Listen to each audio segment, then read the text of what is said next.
Hello and welcome to our look ahead to what the papers will be bringing us tomorrow. With me are the journalist Nabila Ramdani and the international criminal solicitor Michael Caplan QC. Thank you both very much for joining us. Let's start then with tomorrow's front pages. We'll begin with the Telegraph. It says that senior Labour politicians are worried that they'll be painted as the benefits party as they oppose the government's changes to the welfare system. The Daily Express picks a health story headlining new research into the benefits of statins, a drug used to treat heart disease. The Financial Times leads with austerity in Portugal, but also carries a story about how baby milk formula in the UK could be rationed due to rampant demand in China. New guidelines for employers leads the Daily Mail. It calls the latest Equalities and Human Rights Commission advice an insult to Christians. So let's begin. A nice mix of stories for us on the Daily Telegraph. Let's start with the benefits, which has been on the boil all weekend, Nabila, hasn't it? This time, Labour split over whether they should apologise or not, over their stance on welfare and looking at changing things themselves. Well, absolutely, and I must say it's not a positive story for the Labour Party.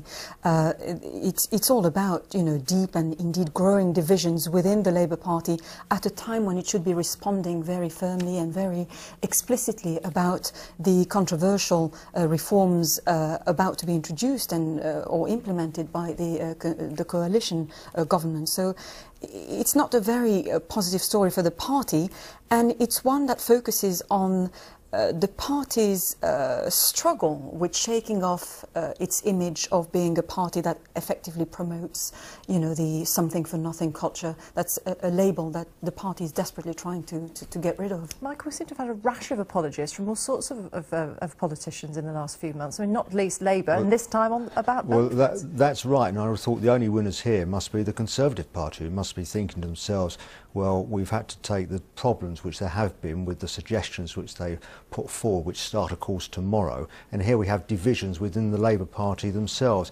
And the real problem, I think, that Ed Miliband really has, clearly the amounts for the welfare state, what is it, £200 billion a year, is far too high, everyone would say. But Labour Party, do they reduce it? Do they support it? What do they actually say? Bad news for them. But they're not going to. They're not. This is not to say that the Labour Party, even with bringing its own changes, are going to admit that the Conservatives, that the coalition, have got their changes right. Well, absolutely, and this is the dilemma they've got. That what do they actually say? Do they admit that they've got and concede that you have to reduce the amount that there is out there in the welfare state? Which may well be that some of their own supporters are going to say, well, we're the very people who are going to suffer. Or do they bring forward these rather complex ideas which we've seen put forward certainly yesterday and today, which are rather difficult to actually fathom out completely? And as we're probably also starting, even 2 years ahead, the actual general election campaign, I would have thought.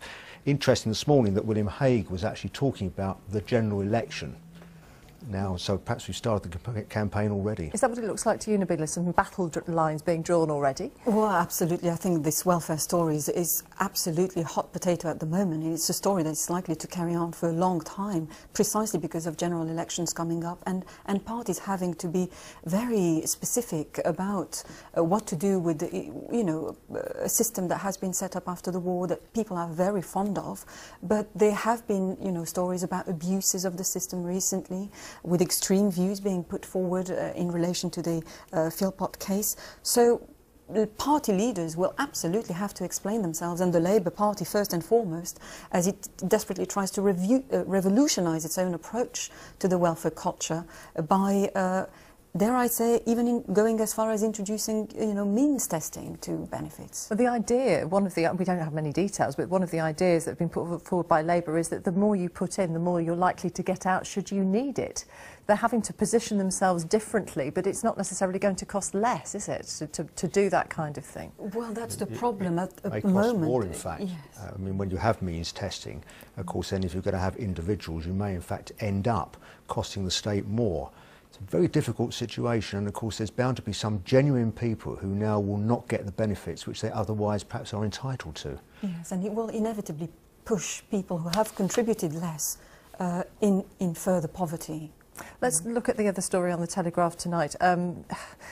And again, Europe, the EU, often causes problems, particularly for the Conservatives, doesn't it? And David Cameron apparently going to be calling for honesty about the failings in the EU. That mustn't be brushed under the carpet, he's going to say, when he visits France, Spain and Germany. Is this a bit of leverage, do you think, Nabila, to try to get partners in the EU to renegotiate some of the terms? Well, I think what Cameron is clearly putting forward is that he has not forgotten the extremely influential Eurosceptic arm of his own party, and initiatives like this are all part and parcel of, keeping, constant efforts in, speaking to them and keeping the Eurosceptics happy effectively. So there is no possibility that, that after Cameron visiting cities like Madrid or Paris, that he will, he'd like to reform Europe effectively. I think he's going to say that support for the EU in many ways are wafer thin. I think those are the words he'll probably use. And also his business of a referendum, which he's said will take place in the next Parliament, if of course he gets back. And of course what he wants to do, as I understand it, is actually, as they call, repatriate, bring back powers which Europe does have. I mean, and the card I think he will use is that in this country the EU isn't particularly popular. And I think he'll do that. This is seen as a drain on our resources, isn't it, by a lot of people? Well, very much so. Absolutely. And I think there is no doubt that David Cameron will smile and, shake hands with François Hollande, for example. But there is no doubt as well that he would rather have British politicians sorting out the future of his country than his European or continental allies doing that. Let's take a look at the main picture story there on the Daily Telegraph. And this is Ryan Manea, who yesterday we were all celebrating with him because he'd won the Grand National on his horse Aurora's Encore. And today, back down to earth with an almighty thud. And there he is on his way to hospital. Yes, I mean, we all wish him well and hope he does recover, obviously. But it does show what a precarious and dangerous job it is being a jockey. Of course, unfortunately at Cheltenham quite recently we had a jockey who was very seriously injured.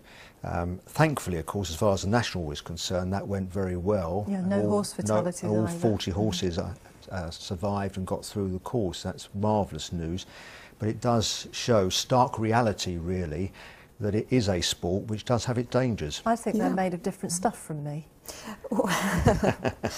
And what's also unfortunate is that, of course, Ryan had to quit 2 years ago as well, so that would, be a further blow to his career. And I think, as you highlighted, there's a quote here from a former grand winner saying that, the horse racing takes no prisoners, so it is a risky job. We wish him a speedy recovery. One more story on the front of the Telegraph before we move on to the Financial Times about the dangers of driving a golf cart under the influence, Michael. Yes. Have you ever had to represent anybody guilty of that or suspected of that? Well, I've had a few odd cases. I don't think a golf cart, but I have driven in far-flung cases, or far-flung countries.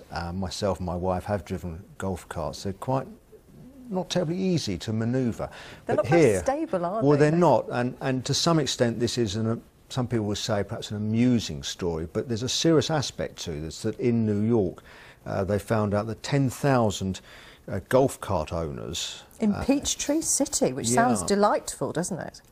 Have been found guilty of drink driving. Now, drink driving, wherever it occurs, is very serious. And of course, there is a most serious note here, because I seem to recall that there was a Welsh rugby player who was prosecuted for driving a golf cart along, I think, the hard shoulder of the M4. So the answer must be, whatever tongue-in-cheek there is for this, drink driving anywhere of any kind of vehicle, if a golf cart is a vehicle, is to be prevented. Who knew that they could be that dangerous? Let's look at the Financial Times then, and this extraordinary story about the demand for baby milk formula in China. This is a sign of progress in some ways, you would say, wouldn't you? People choosing to use baby milk rather than breastfeed, and it seems to be the way of things in countries when they see a bit of economic growth. Yes, but a slight problem here, I think, with China, because there's been problems in China, that there seems to be a run, as it were, on the baby milk, especially in certain places. Funny enough, Hong Kong they highlight, which has meant, because of the amount of baby milk which has been required, that there's been shops in Hong Kong which have changed from selling clothes to actually being pharmacists, which is quite interesting. But the knock-on effect, quite seriously, in this country is that there are a number of supermarkets who are going to ration baby milk, it seems, in this country. 2 tins of infant milk formula is going to be restricted, and that will cause some concern, I think, to those in this country. And yet the World Health Organization continues year in, year out to say formula is not as good as the mother's made stuff, the breastfeeding alternative. But China at the moment, they're really desperate for this stuff.